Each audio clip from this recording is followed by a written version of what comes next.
Hey folks, it's Charlie here with the Charlie in the Rain interview.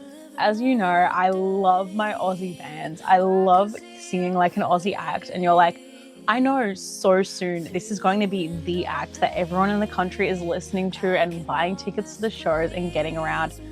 Today I am joined with like band, a little duo that I have been obsessed with this year. I am having so many conversations with people I know. They're like, have you heard of this band? Oh my God, listen to this song.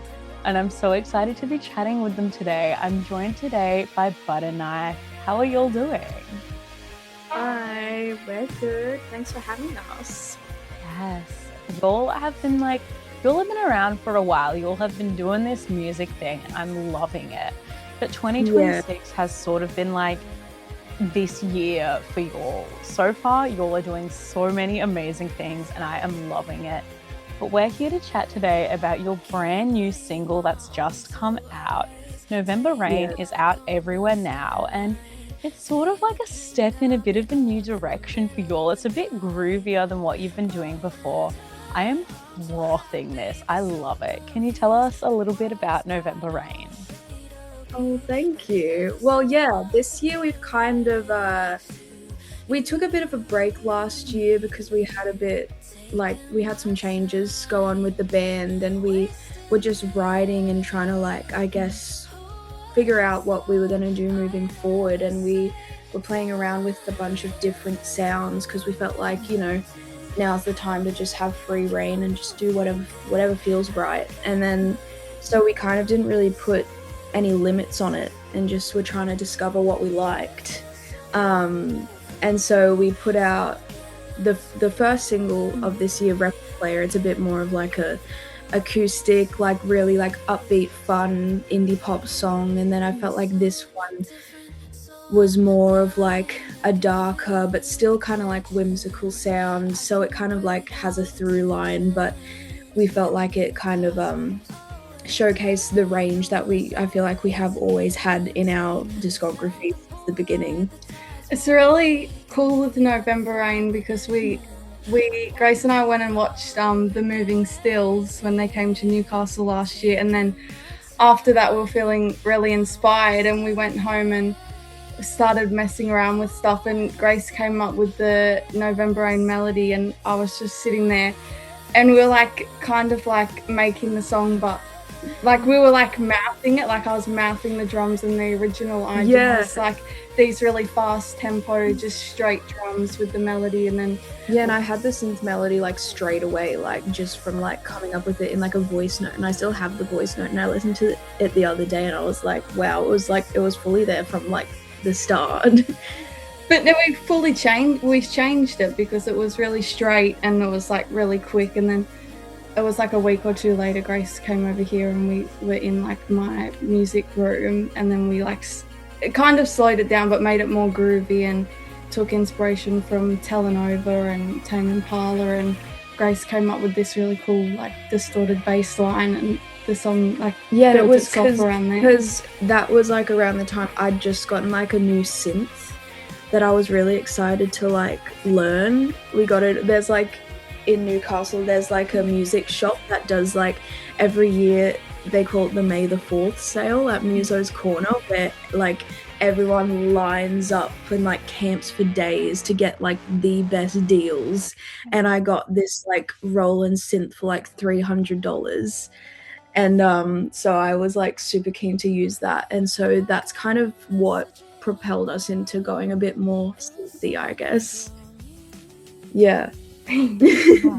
I love it because there's so often like that real classic sound. Like, you turn on Triple J, you hear every song kind of sounds like this, and that's great. But then you get that sort of, Telenova sort of vibes where you step into it, there's the synth, it's really groovy. And I love that because you don't see it everywhere. And Yeah. that's why I love November Rain. I keep going back to this track. Like, I love Record Player, but this song is just like, it is another step forward. I am obsessed with it. Also, I'm like, I want to see more of this synth. Are you all bringing it out for more songs maybe? Or was this kind of like just testing the water? No, we definitely need to use it more. We have been like writing and just like around. But yeah. we've definitely decided to go more into the synth poppy world, I guess, since this song came about. Yeah. Yes, I love it. I'd love to ask whether someone's pressing play for the first time or they're coming back to it like I am. They can't get enough of that synth vibe. What would you all suggest is the ideal November Rain listening experience? Like, where are we? What are we doing? Can you like set the scene for us? Ooh, okay. I would say the ideal November Rain listening experience would be in your bedroom, and if you have like a projector lamp, like get like a projector lamp that can project stars on your roof and like be spinning and kind of just like get all of the low lights down And the incense. and the incense and just lay on your bed and watch the stars on the roof. I'd say just like kind of like zenning out. Or connecting say. with nature and going and just laying outside with your headphones on and looking at the actual stars. Yes, Not I would the say two. that. Or in the rain. Or in the rain. Yes. I feel like it's one of those songs where you kind of just need like, it's a full experience. You can't just like listen while you're doing something. You need to like let it do its thing, like absorb into that. So those are all really great. I haven't listened in the rain. I need to listen in the rain. Yes.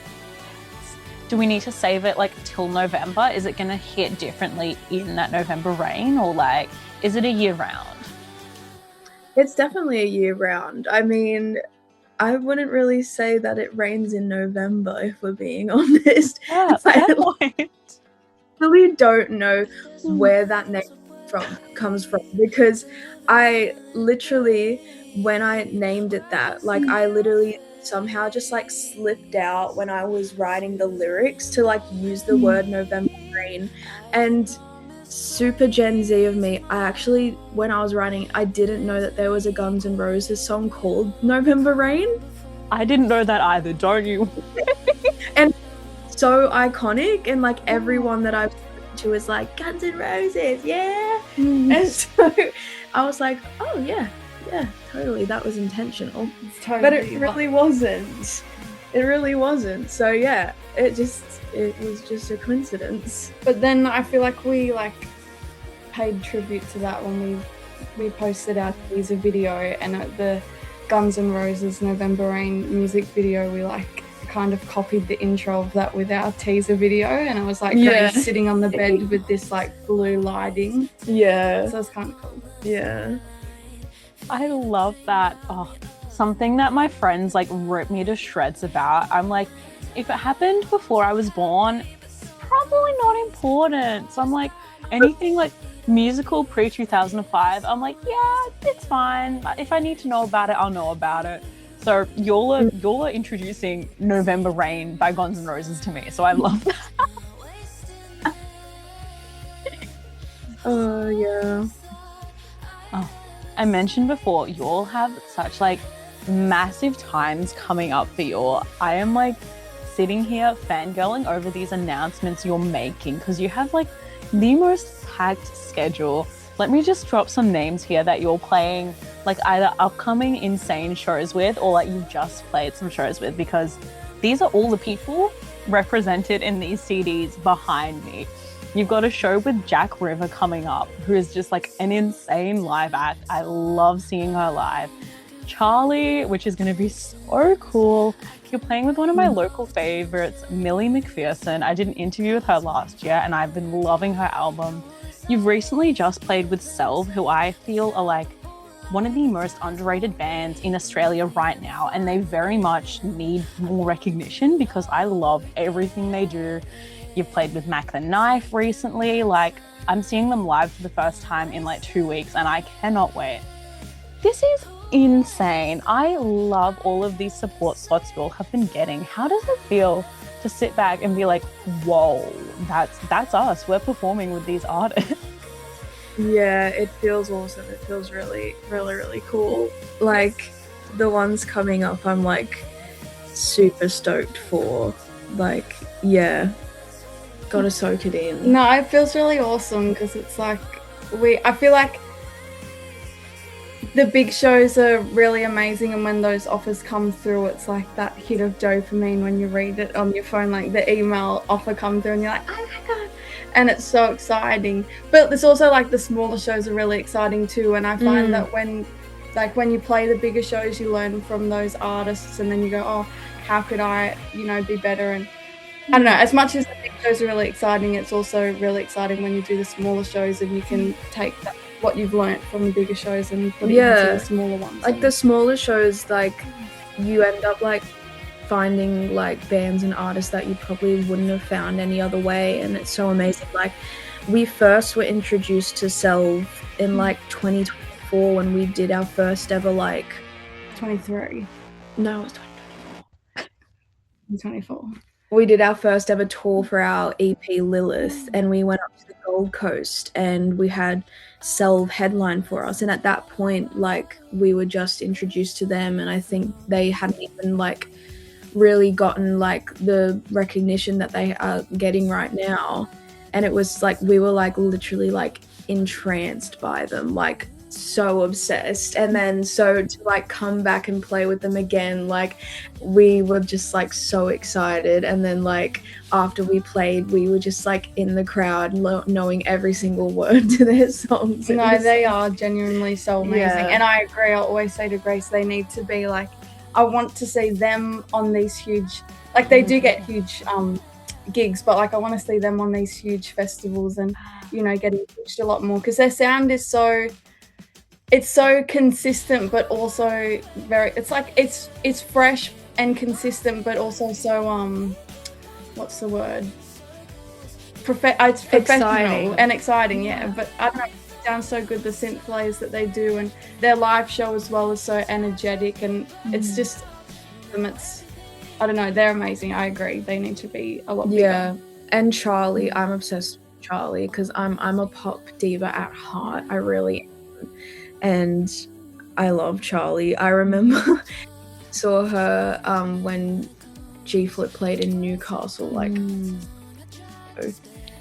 that was the first time we were introduced to her, and I've been obsessed with her. So excited. And Jack River, I feel like I've been listening to Jack River since 13, so I'm so excited for that. That's going to be awesome. Yes. Yes, gosh, I haven't seen Charlie live yet, so I feel like this tour is the one where I'm finally going to take that off. But Jack River's like one of those acts, it feels so nostalgic. It's like, that was my 13-year-old self that fell in love with like Sugar Mountain and Ballroom, and it's like, and yeah, I saw Selv live with like the local symphony orchestra behind them when they were launching their new album last year, and I was just like, this is the best thing I've seen all year, like obsessed. So to have you all playing up there with those like iconic acts is so special. But you've also got like some headline shows coming up, some moments for Butterknife to truly like shine in your own light. Can you tell us a little bit about what we can expect from a Butterknife live show? If people are watching, they're like, do I get my tickets?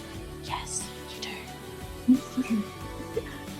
Yeah, well, a Butterknife live show, you will, I guess, coming into it at the start of the set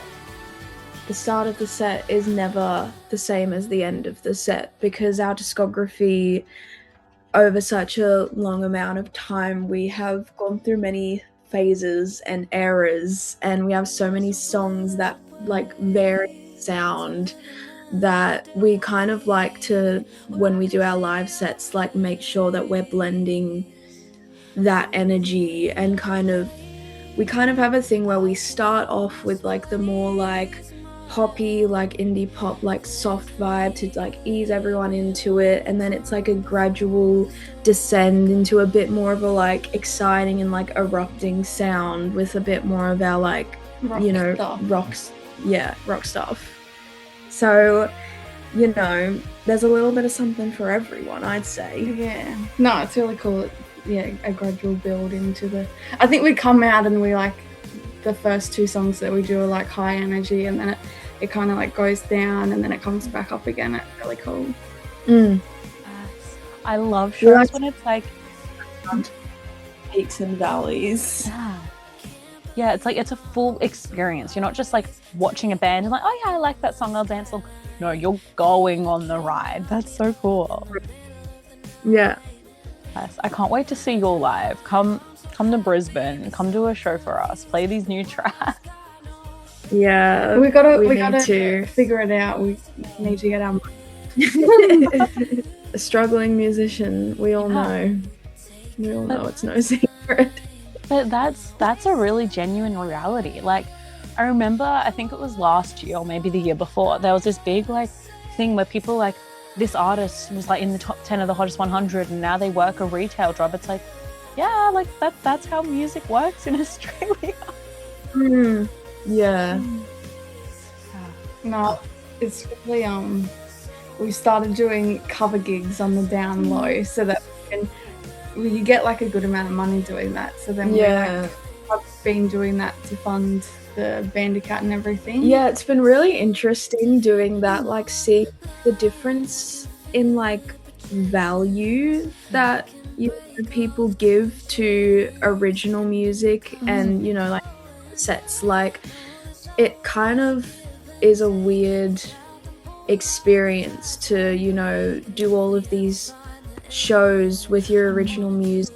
It kind of feels like at times it's like you're just doing it for the love of it, because a lot of times you don't really it's like, don't quit your day job if you, and then you go and you know there's these pubs that want to just book someone to like be put in a corner and play cover songs, and they'll pay you plenty, and it's like the cost of doing what you love and being original and authentic unfortunately costs you a living, and that's a weird reality. So it's interesting.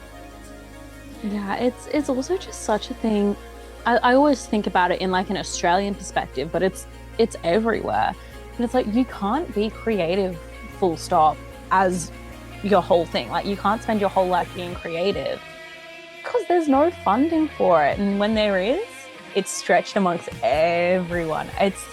I'm doing an arts degree and it costs me $100,000 just to graduate without a guaranteed job, and it's just like, what is going on? It's crazy stuff.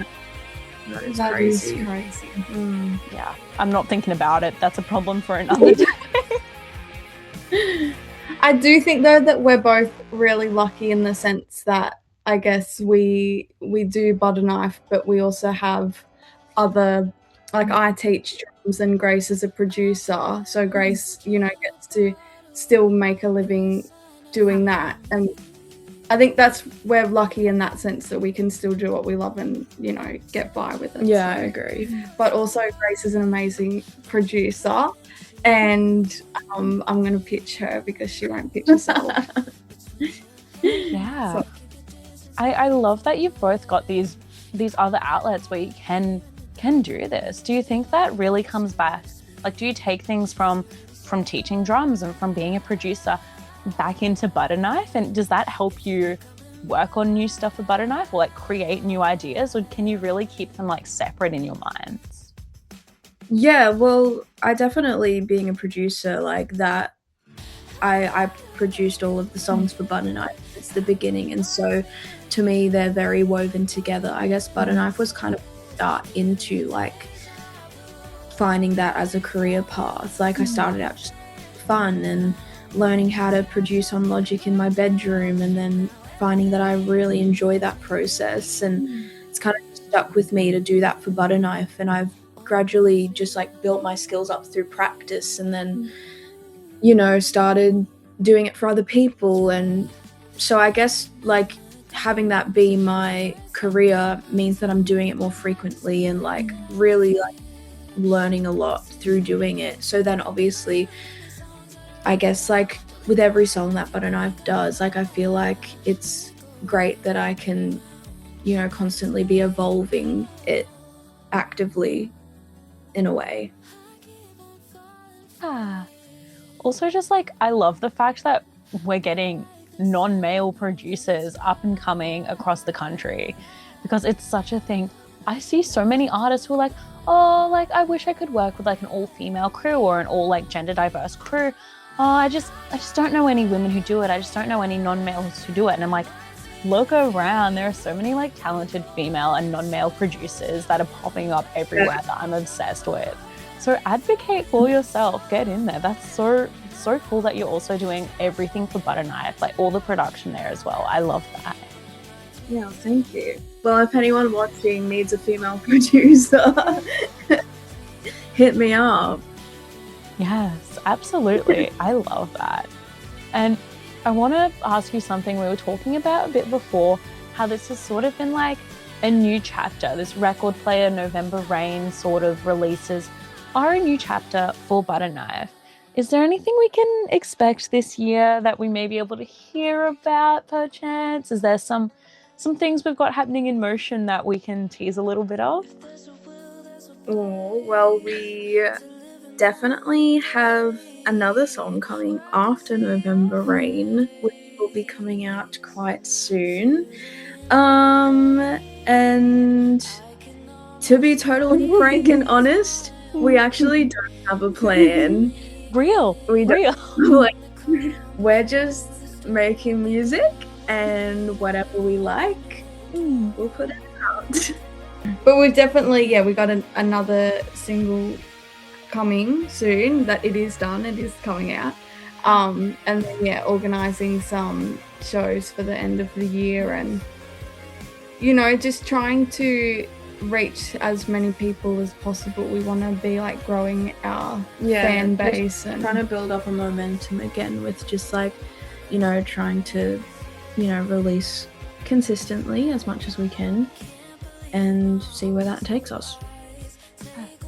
Oh, do not worry. I feel you so much. I literally sat down the other day and I'm like, I need to make a 5-year plan. I need to make a 1-year plan. I have no idea what's going on. Yeah, it's hard out here sometimes.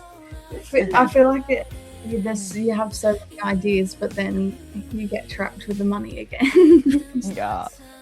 Okay. So- I'm gonna ask a fun one. I'm gonna take off the burden and ask a fun question here.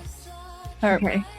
I have been wanting to ask you all this question because I feel like there's going to be some really cool answers in here, especially because I feel like we've got a lot of like aligned music taste here. As I can see with all these amazing acts you've been opening up for, I also know that y'all, especially Brie, are like massive G-Flip fans, which I'm like, I love that. I love that for y'all because me too. So I would love to ask, what is on the Butterknife bucket list? Like the wildest dreams and goals, anything that you're like, I wish one day we could do XYZ. What would that be? Ooh. Well, if it's like open to all possibilities, sometimes I become a bit delusional and Grace has to like pull me back into line. But when the Triple J competition was going on to open for G-Flip, I like had it envisioned that we were gonna win, and then G-Flip was gonna be like, "You're so cool! Like we should do a song together, like a songwriting session." And like I had this all visions that this was happening, but it didn't, and that's so fine. But I think There's another tour. There will be. So true. No, but like, if there was something, I think like doing like it's not doesn't have to be a collab, but like just doing like a writing session could be cool with G-Flip. That could be cool. Yeah, that's a hard question for me.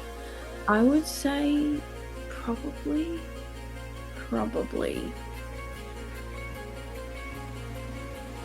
Or collab with Charlie could be cool. Honestly, if we're shooting big, I would say my dream person to open for would be Chapel Roan. Real. So big. Mm-hmm.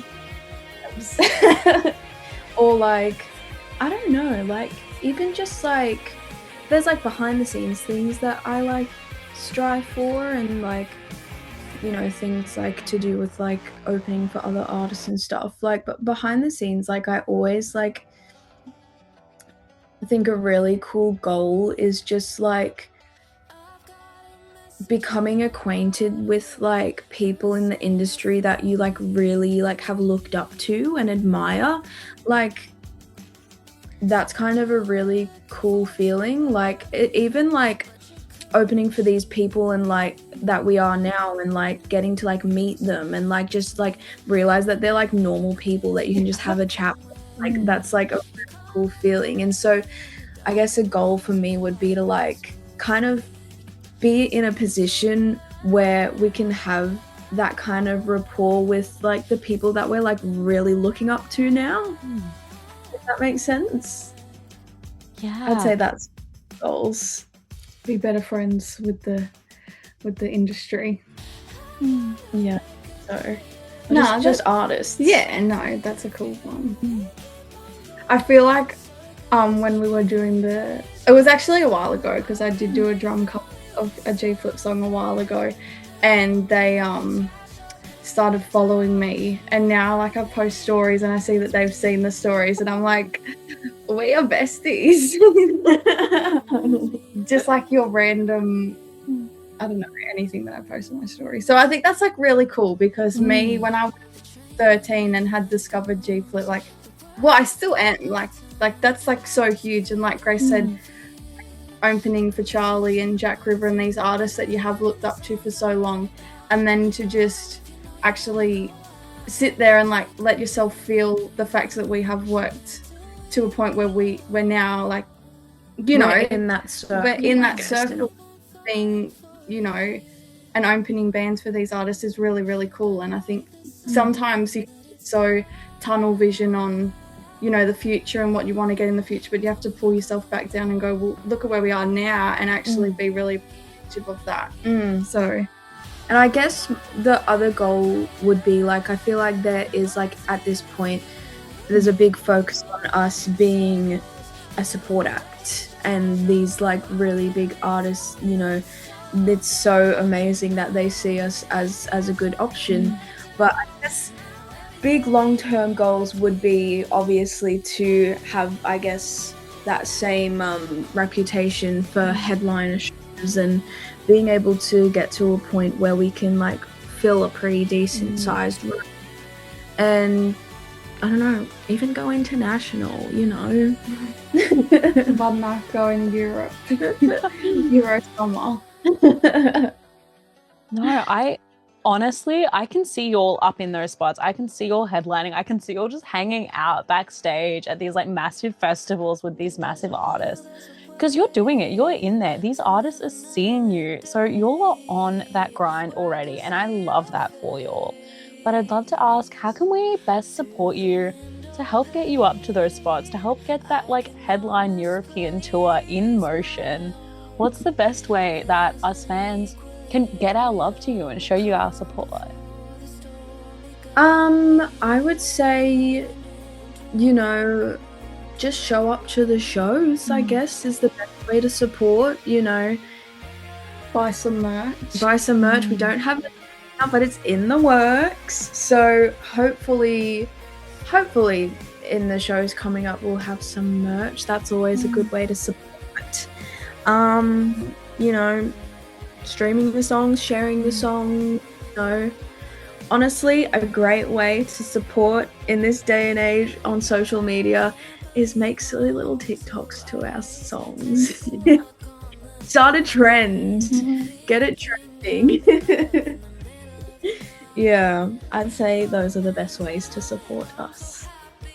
Yes, absolutely. We're going to break out the like COVID era TikTok dances, figure out a dance to November Rain and get it trending. Yes. Yeah.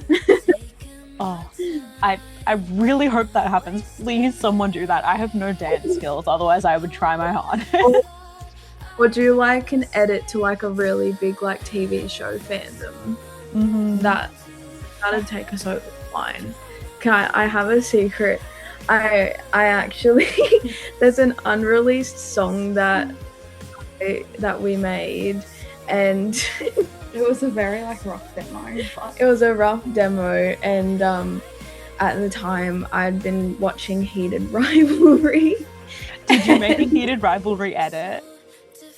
I made a heated rivalry edit to our unreleased song because the top of the song, it matched because it was like a queer relationship, like keeping it a secret. That was kind of the vibe. And so I was like, perfect. I'm making a heated rivalry edit and I'm just gonna post it on an anonymous account and see what happens. It got maybe like 50 likes. No, it didn't. No, it actually got like 300. No, actually, I might be lying. But it got like a really big amount of saves and people commenting, what is this song? I've been trying to find this song. Yeah, but I guess if anyone wants to find an unreleased Butterknife snippet, try your luck with a heated rivalry edit. You'll find it somewhere, maybe. I have an insane amount of heated rivalry edits saved, so I'm gonna go back through my folder. Yeah. Oh. It's a really bad one, might I add. So, I thought it was really cool. I've been a massive fan of stuff that has like 3 other fans in the world, and I watch the world's worst edits, and I'm like, save. I'm like, yep. So I will find it. Oh my god. Let us know if you do find it. Like, comment on if you do find it. It's on TikTok, not Instagram. Okay. The TikTok algorithm knows. The TikTok algorithm will find it for us. But yes. I'd love to ask one little question, which I'm also so excited to hear your responses here. I'd love to know who's on the Butterknife playlist. Which local acts in your local scene or across the country have you all been loving lately? There's a band in Newcastle that they just released a new song called Ever, and the band is called Stagger. Yeah, and we love Stagger. Absolutely have been loving them. My already pre-response to this was going to be Self because I'm obsessed with love them. Self. Charlie, The Moving Stills, G-Flip. I've always been a huge fan of Tash Sultana. Oh my god. Got nothing to do with Butterknife, but I love Silverchair. Not that Silverchair's any Butterknife, but yeah, my favorites right now are probably I do love Alexia. Oh yeah, cool. She's a queen. Who else? Mama's being put on the spot. It's always even when someone just asks like who's your favorite artist in general, I literally it stops me in my tracks because I'm like, I listen to so much music, I could not tell you off the top of my head right now. No, just Humphreys. Yeah, Jess Humphreys. She just came out with an EP. I haven't given it a listen yet, but it's been the one where I'm like, every time I open my music app, it's like sitting there and I'm like, I'll get to you. I'm getting there. Yeah. I think as a collective though, Self is you can just never get enough of Self. When we played the show with them, we were like, we actually do love you so much. We're not just sitting around because we feel like we need to. We're genuinely I would pay hundreds to come and watch you.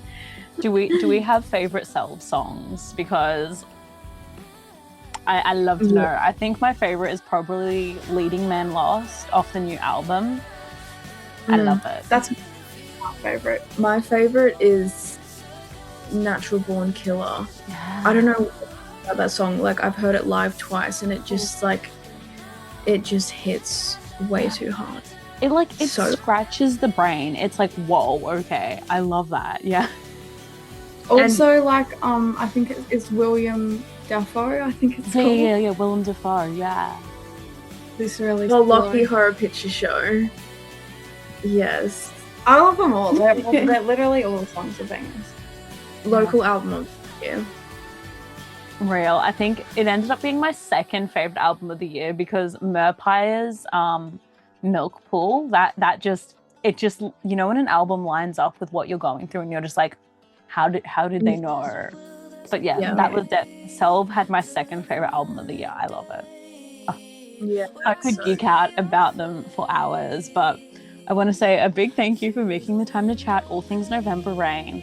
I have been Thank you loving what y'all are doing. I'm loving seeing all these massive announcements happening in your world, and I cannot wait to see everyone else tune in, everyone else wake up and be like, actually, I love Butterknife too. I can't wait for that either.